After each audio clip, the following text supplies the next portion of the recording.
Sabay kaming napasinghap ni nanay dahil sa nakakagulat na tanong ni Shelo. Napakurap-kurap ako at tinitigan ng anak ko na malaki ang ngisi. Anak, sumikip ang dibdib ko.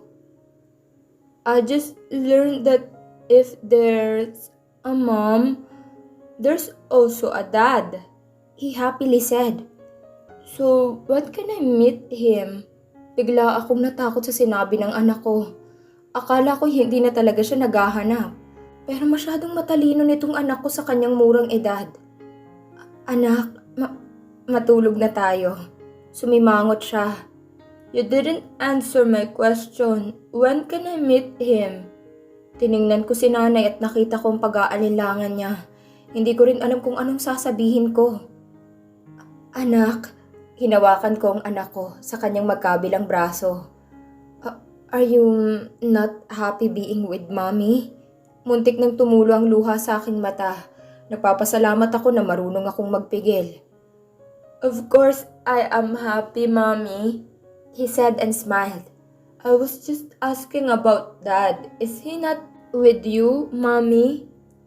But you can't meet him, I said and closed my eyes. Hindi ko naman kailangan magsinungaling sa anak ko. Hindi ko naman siya dapat utuin. Dahil kapag lalaki na siya, malalaman din niya. Kaya dapat na malaman niya ngayon, hanggat maaga pa. Alam kong masakit ngunit mas gugustuhin ko pang sabihin sa kanya ang totoo. Kaysa sa utuin ng walang kamalay-malay ko na anak. Why? Lumungkot ang mukha ng anak ko. Humugot ako ng malalim na hininga. Shelo, your mommy and your daddy will separate. Umawang ang labi ni Shelo at nalulungkot akong nakikita siyang malungkot. I'm sorry if I can't give you a complete family. Why? Suminghap ako halos hindi na ako makahinga dahil sa sobrang sikip ng dibdib ko. Because natigilan ako saglit ng tumingala. Ang hirap palang sabihin. Because we don't love each other anymore. Mommy, mas lalong lumungkot ang anak ko. Does daddy doesn't love me? Napasinghap ako at dali-daling umiling. Of course not. I'm sure he loves you. I'm sure he is. But he doesn't even know that you exist, Shelo. I'm sorry for being selfish. Hindi na muli nagsalita si Shelo at nagpakarga na lamang sa akin. Kita ko ang lungkot sa mata ni nanay habang nakatingin sa amin. Masyado kaming binigla ni Shelo. Hindi ako nakahanda at mas lalong si nanay. Akala namin ay hindi magtatanong si Shelo sa amin. Pero binigla niya kami ngayon. Nanay booked a flight for us. Sinabi ko rin sa anak ko na uuwi kami. Mommy, we will meet my dad, right? Excited niyang tanong. Natigilan ako sa pag-iimpake at binalingan ng anak ko. Nalungkot siya nang nakita niyang tinitigan ko lang siya. I just want to meet him, Mommy. I will not gonna go with him. I love you, Mommy. Umawang ang labi ko at sinenyasan siyang lumapit. Dali-dali naman siyang lumapit sa akin at saka niyakap ako. Kumirot na naman ang puso ko ngunit hindi ko ito pinahalata. I just hugged him and kissed him on his forehead. Anak, forgive me for being selfish.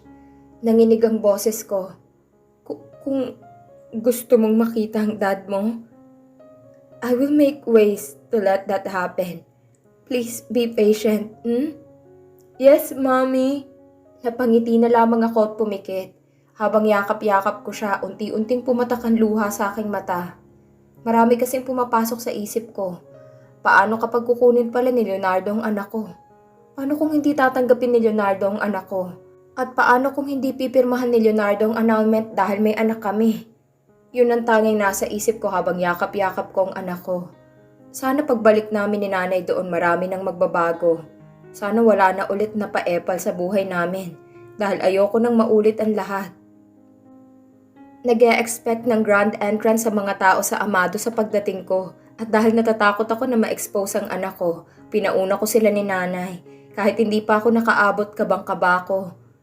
Kapag tatapak na ako sa kumpanyang yon, ibig sabihin handa na akong harapin ang lahat. Wala na akong balita kina Tita Talina at Amira. Kay Sofia lang ako may balita at hindi ko akalain na boyfriend pala ni Sofia si Dionisio at kasal na sila noong nakaraang taon. Hindi ko maiwasan ng mainggit sa kanya dahil kinasal talaga siya sa lalaking mahal niya. Ako, kailan kaya ako magkaganon? Yung ikakasal ka sa lalaking mahal mo at mahal ka rin. Bumuga ako ng hangin at saka inayos ang suot ko. Sakay ng van ay papatungo na kami sa kumpanya kung saan naghihintay ang mga taga-media. Inaabangan nilang pagbalik ko dahil wala silang nakuhang sagot sa akin. At ngayong bumalik na ako, handa na akong sagutin ang lahat. Handa na akong harapin ang lahat. Hindi na ako magiging mahina. Miss Ashley, bungad ng sekretarya ko na si Venice. May press conference ka po mamaya. Alright, tinanggal ko ang earphone sa tenga ko at saka suminghap ng hangin sa bintana. It's been 4 years at tama nga ako. Maraming nagbabago. Sa loob ng 4 na taon mas lalong gumanda ang syudad ng Amado. Marami ng mga commercial building at mas dumami na rin ang mga tao. Kung makikita ko man si Leonardo ngayon, anong magiging reaksyon ko? Galit pa ba ako sa kanya? Hindi na. Siguro pinapatawad ko na siya kahit hindi ko pinakinggan ang paliwanag niya. I can forgive without forgetting. Ngingiti na lang siguro ako sa kanya at magiging civil. Alam kong asawa ko pa rin siya sa papel, pero 4 na taon nang lumipas. Siguro naman ay pipirma na siya kapag sinabi ko na magpa-file ako ng annulment. Ipapakilala ko sa kanyang anak ko, pero hindi ko hahayaan na kunin niya yun sa akin. Napalunok ako at inayos ang suot ko.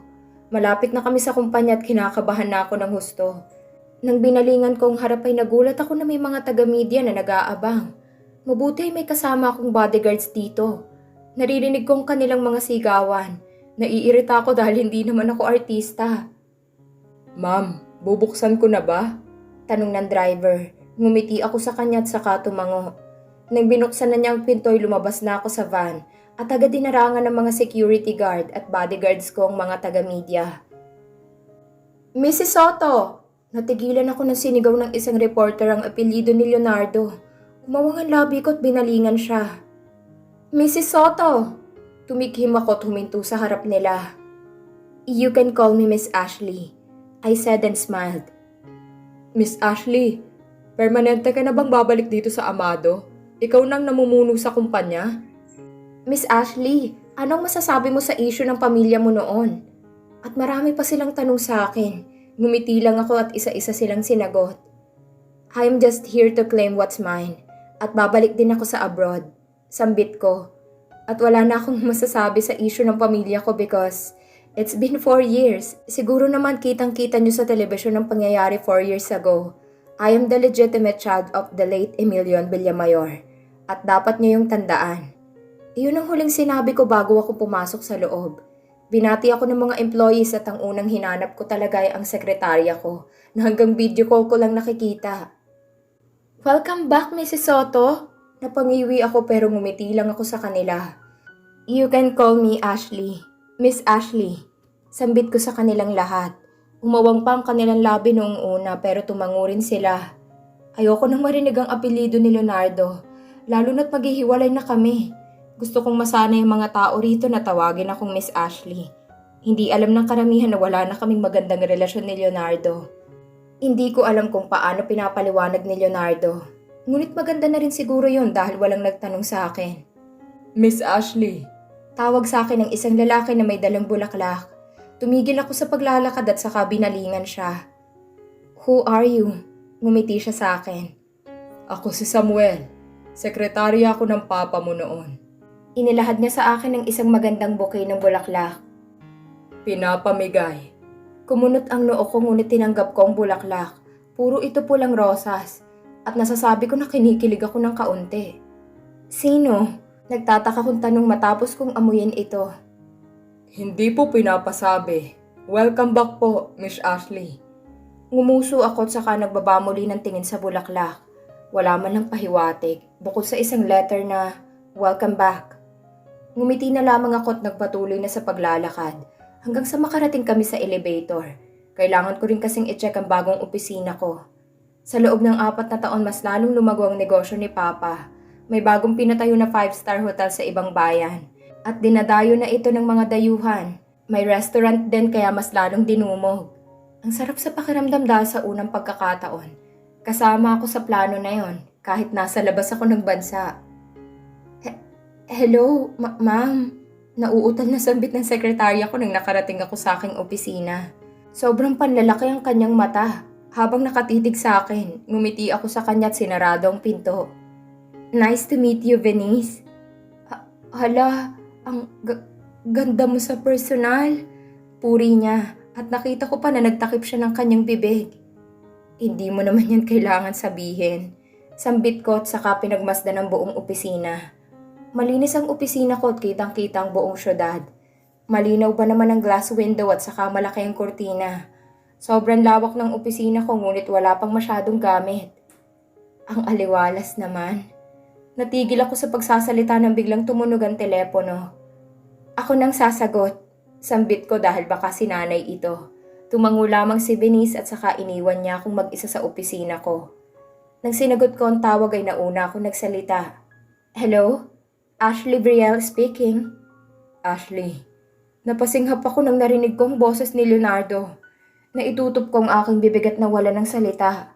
It's been 4 years at ito ang unang pagkakataon na marinig ang kanyang boses sa loob ng 4 na taon.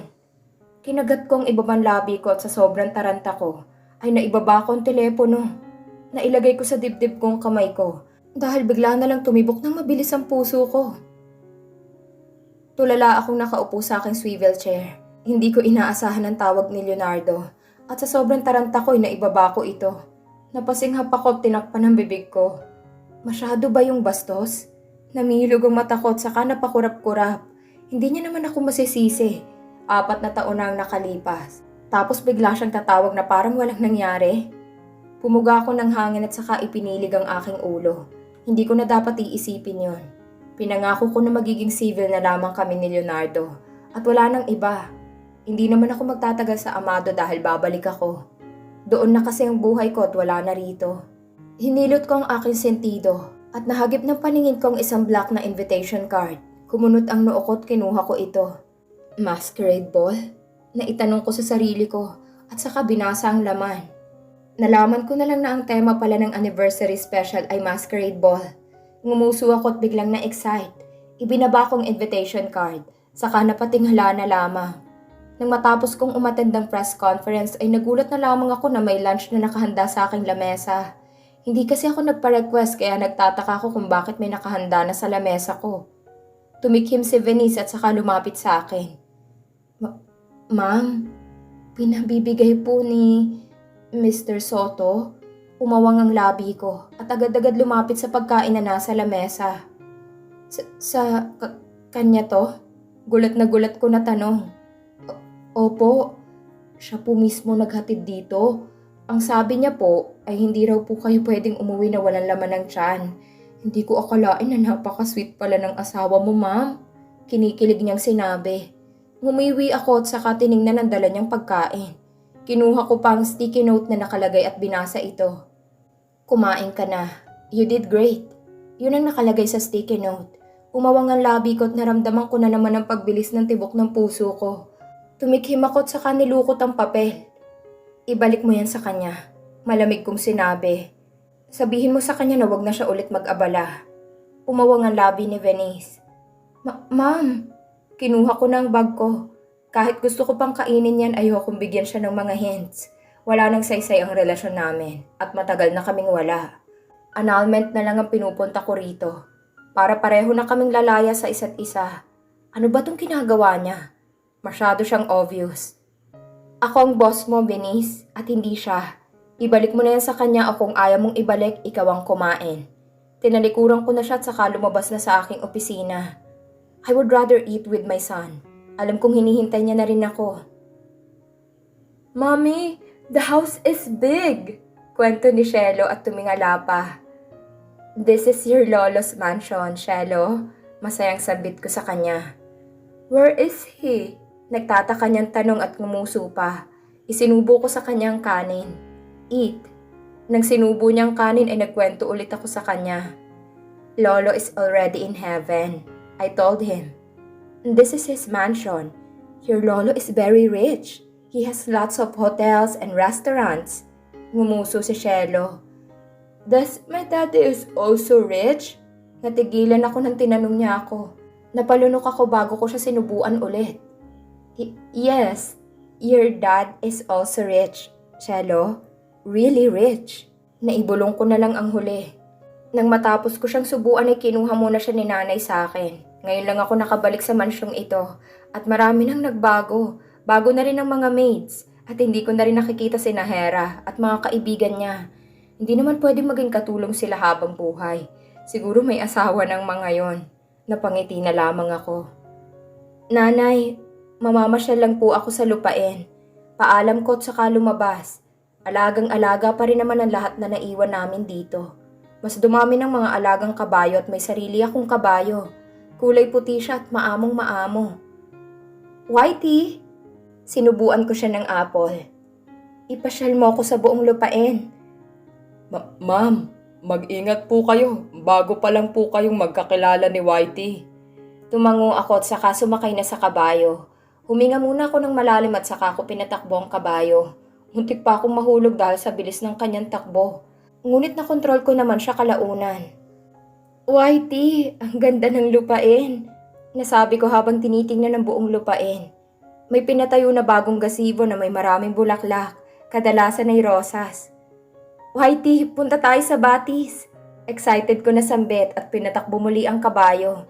Pero habang papatungo kami sa may kagubatan ay bigla ko na lamang naalalang memorya ko noon.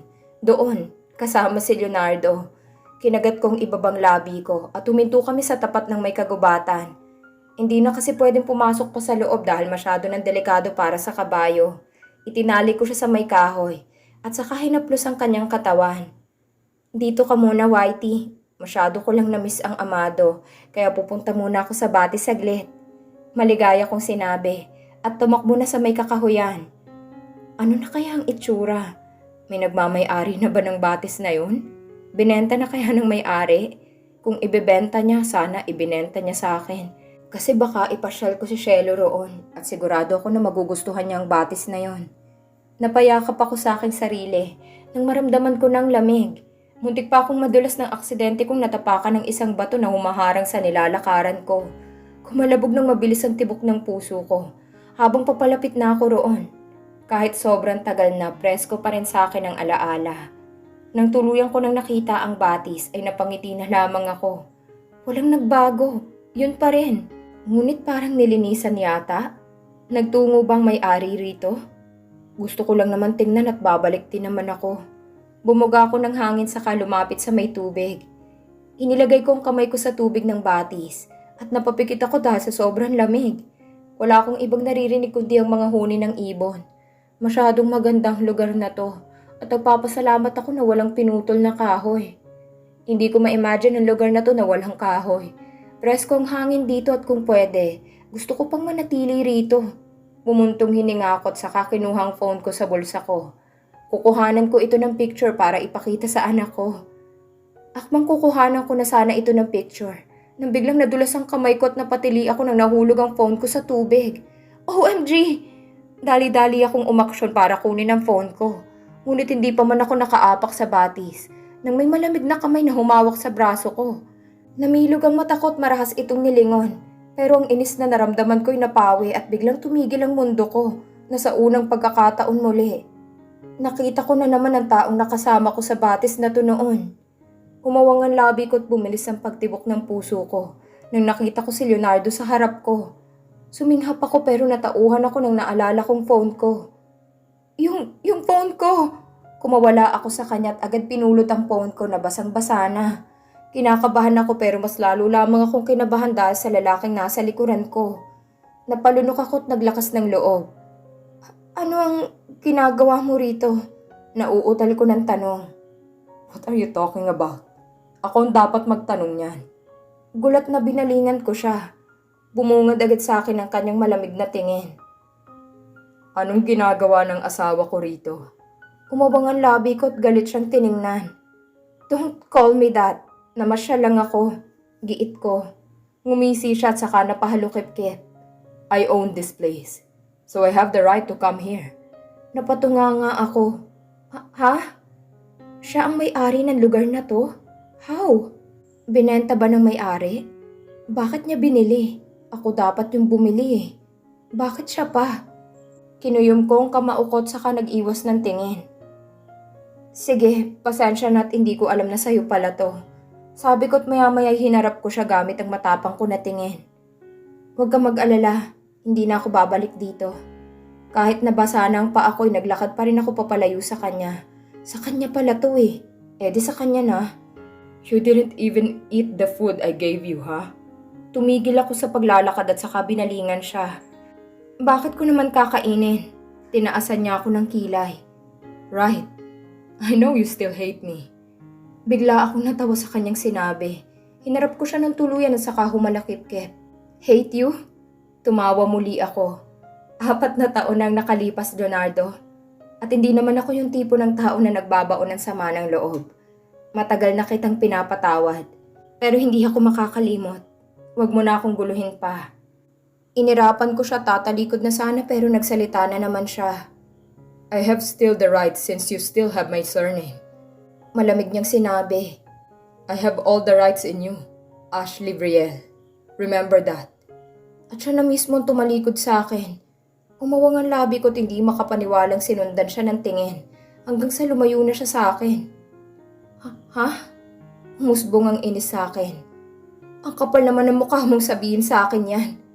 Tumalikod na rin ako't padabog na naglakad palayo sa batis. Shelo, huwag mo nang balaking kitain ang daddy mo kasi gago siya. Inis na inis talaga ako ngayon at gusto ko na siyang batuhin ng bato hanggang sa makaalala siya. Saan ka ba galing, Ashley? Tanong ni nanay nang nakita niya akong pumasok sa bahay na nakasimangot. Akala ko ba mamamasyal ka lang? Tumagal naman yata ang pamamasyal mo. Umupo ako sa sopa at tumingala sa kisame. Pasensya na, Nay. Masyado ko lang namiss ang amado. Hindi nawala sa isip ko si Leonardo. Nagbago na talaga siya. Sa pisikal pa lang, alam kong ang laki ng ipinagbago niya. Mas lalo na siyang gumwapo at mas lalong gumanda ang kanyang pangangatawan. Bakit niya kaya binili ang lupain na yon? Kinurot ko na lang ang pisngi ko. Hindi na ako babalik dun lalo na't siya na palang may-ari. Masyado talagang maraming nangyari sa loob ng 4 na taon. Nay, si Shelo. Binalingan ko si nanay. Kasama ang apo ni Elma. Mabutit may apo pala siya na lumalagi rito. Mukhang may makakalaro ng anak mo. Habang inaasikaso mong dapat mong asikasuhin. Si nanay. Nakahinga ako ng maluwag. Wala kasing kalaro si Shelo sa tinitirahan namin. Kaya masyado siyang dependent sa amin. Ngayong may makakalaro na siya, sigurado ako na magiging masaya ang bakasyon niya rito. Nay? Tawag ko kay nanay. Nang bigla siyang tumahimik. Kukuha ko ng abogado, kaya lang wala akong kilala. Para saan, anak? Kunot noong tanong ni nanay. Sa annulment po, ani ko at natahimik saglit. Yun din ang isa sa mga pinunta ko rito. Pwede pa rin naman mag-file na lang ako tapos ihatid kay Leonardo, ngunit mas gusto ko na fair. Anak, lumapit si nanay sa akin at hinawakan ang balikat ko. Sigurado ka na ba sa desisyon mo?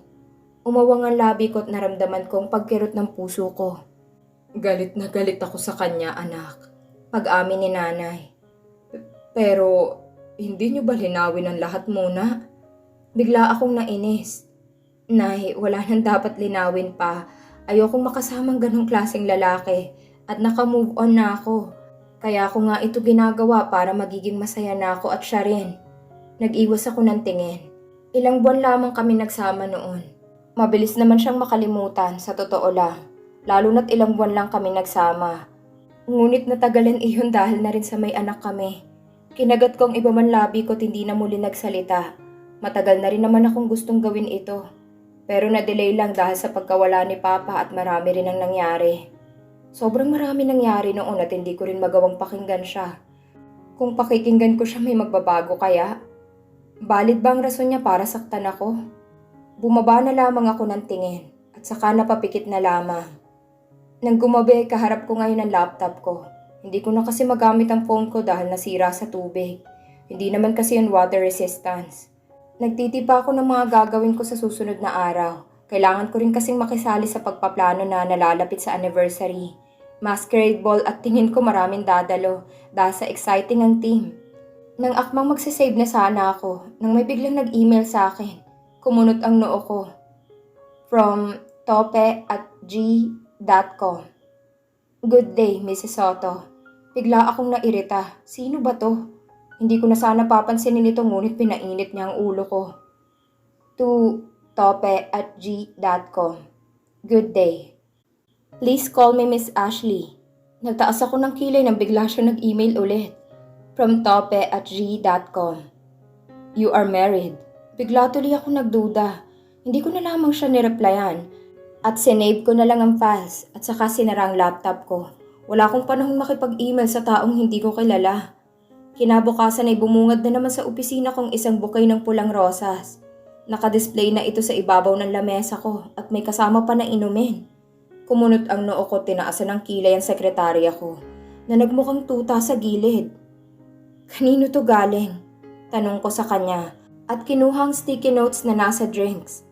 Ma'am, galing po yan kay Mr. Soto. Ibalik mo na yan sa kanya. Pagputol ko at saka kinuha ang inumin at saka bukay sa lamesa ko. Padabog ko itong ibinigay sa sekretarya ko. Sa susunod, huwag ka nang tumanggap ng ganito mula sa kanya. Kinuyom kong kamaukot na sira agad ang araw ko. Ma'am, may appointment po kayo?